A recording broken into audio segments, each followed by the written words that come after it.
What is up, everybody? Warehouse working again, and I have something that I want to talk about that's very important, definitely out there for aspiring artists, aspiring people that are wanting to be in the comic book industry. There's so many angles that we have to discuss about this one post and kind of what it entails, what it embodies, what actually is being brought up here. Let's move over to this. That's actually the wrong overlay. Let's move to that one. Okay, so Matthew Dell Smith posts this. And like I said, I'll break down everything from there. He says, Daily Dose of Comic Dad.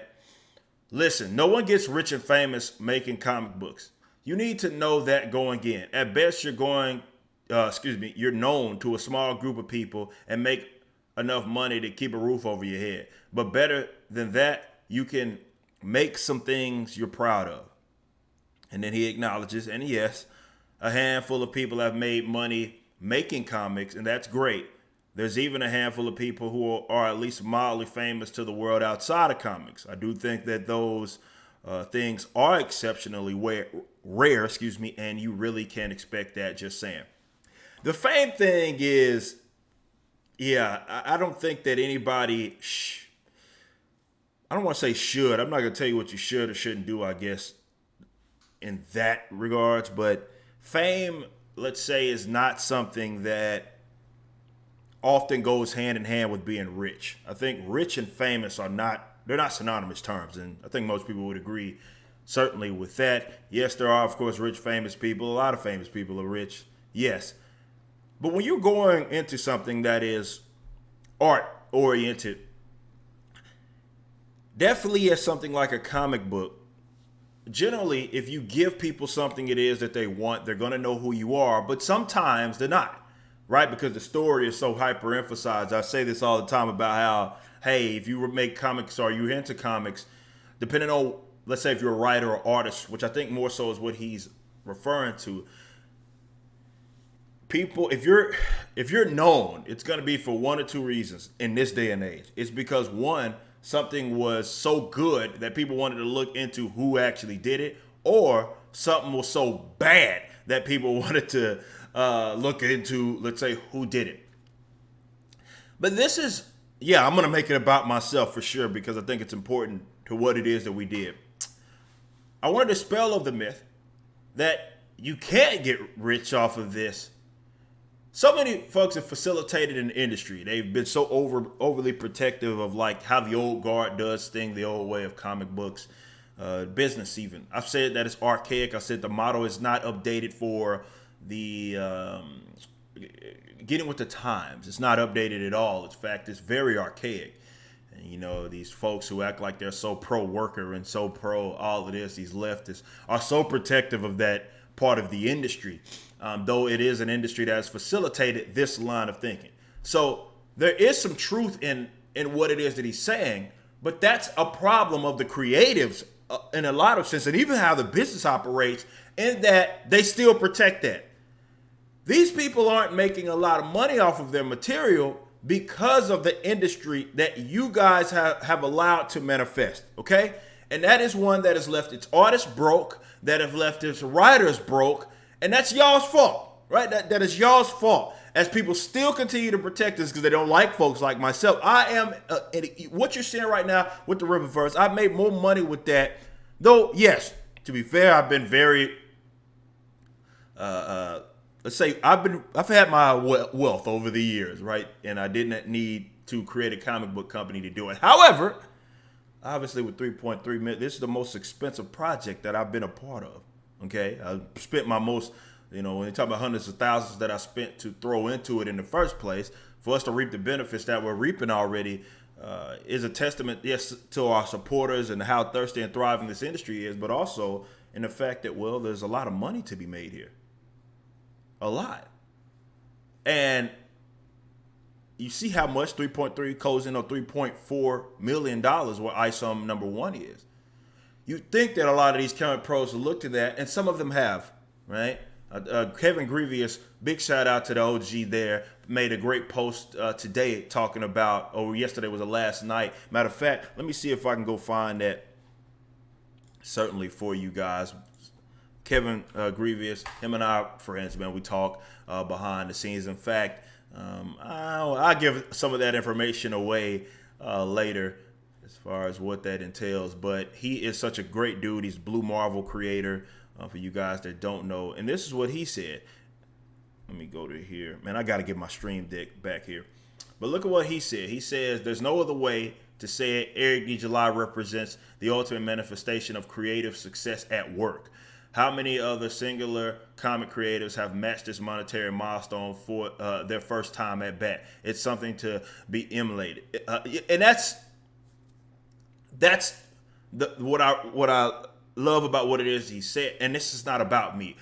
What I would prefer is that a lot of creatives take what I did and be able to eat off of their own creations, not having to copy exactly what I'm doing, but making it uniquely tailor-made to them. But taking those aspects that do transfer over well to what they're doing in terms of their business model. That's what I would prefer, and I would love that. And if you don't have that business sense, because to be fair, it worked a lot for me because I have a business mind while also being a creative. Often you get like Walt, what you had with Disney, right? Walt wasn't necessarily a businessman himself. He was more of the creative, but his brother was. And it worked out. So if you can get yourself aligned with people that can cover your deficiencies up, and then all of y'all can eat. There's so many angles to the comic book creation, from the writers, the artists as well, and you get the business sense. Everybody can eat. My creatives are paid very, very well. The people that work for me are paid very, very well as well. To think that you can't be rich off of it is complete nonsense. Yes, there are people that are going to go into it maybe wanting to be rich, and they're never going to be that, but they can eat off of it for sure. But if you're successful, people know who you are. People want to throw their dollar at it. There's no reason why you shouldn't be making on the upward of 6 figures. You know what I mean? You should be doing more than just having a roof over your head. You should be able to eat comfortably, as well as have much disposable income, no matter if you are a creative or what have you. But if you keep going off the old model, where how Marvel does things, how DC does things, a lot of you creatives, you don't even have royalties, let alone royalties that are worth a damn in terms of the appearances that maybe a comic book character that you created goals. So there's that aspect of it, and you have the old way of doing things in terms of the distribution. Everybody's taking money off the top of your projects. Maybe you don't do it that way. Maybe everybody has their idea of how the comic book industry is supposed to go. Maybe that way is old. Maybe that way is archaic. Maybe that way doesn't make any sense. And instead of being so protective of that, because you think I'm your ideological enemy, or you think others that are in my space that have gotten rich off it, others, like right here is a picture. Let me show y'all real quick. Picture right here. I know us, the guys right here, and this part of the equation probably are not seen as in a positive light by a lot of those guys, but that's fine. Either way, you could still take what it is that some of us has done and do it your own way and eat off of it. There's certainly people that have gotten rich off of this project, off of their projects. But the same can be said for any other industry. And that is that, some people are going to, success varies, let's say that. Not everybody's going to be rich. Not everybody's going to be successful. Some people are going to try, and a lot of them are going to fail. But if you are good at what it is that you do, and you have the right mindset, this whole no one gets rich is nonsense. Let me say this. No one gets rich maybe have been a way of the past.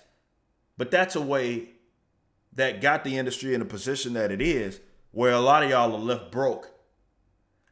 I see a lot of similarities with music.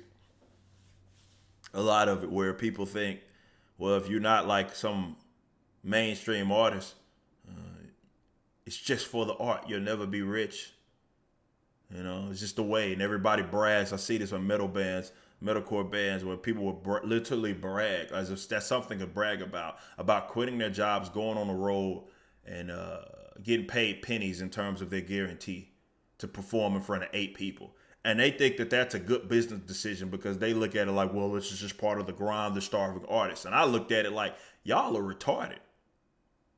Like, why would y'all do that? Why would y'all go that route? That makes no sense. You're leaving yourselves broke. Why would you do that? Well, it's because that's just the industry standard, as they like to call it. There's a lot of similarities with comic book stuff. But I would say this. There is money to be made. And maybe looking at how the old guard does it or the old way of it being done is what left you guys broke in the first place and what has a lot of people thinking like this. Maybe there needs to be some changes. That's all I'm saying.